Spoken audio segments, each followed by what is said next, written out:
Hello everyone, welcome back to my channel. For today's short video, let's just cook paksiw na small anchovies or baby anchovies. So this is our version. This is actually a Visayan recipe. So ito yung mga niluluto nila noon ni Mother Earth nung maliit pa ako. So ngayong malaki na ako, lumaki nga naman, charot. I-try ko siyang iluto in my own version. So here, we need the banana leaves. Ayan po yung ginagamit ng pagluluto ng paksiw na baby anchovies. So ibabalot po natin siya ng banana leaves. At lahat po yan, after that, isasalang po natin, i-arrange po natin sa pot at isalang po natin as paksiw. Lagyan din po natin ng mga ingredients na kailangan natin para po magmumukha po siyang paksiw.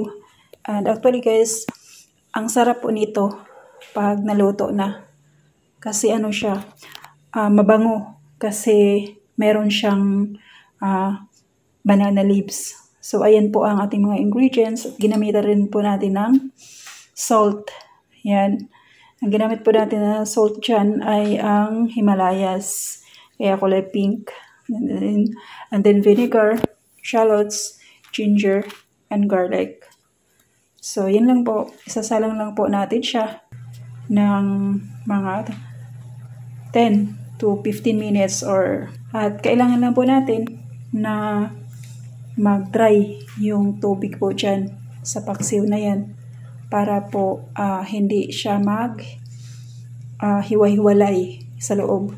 So, kailangan pong mag-dry na po yung water.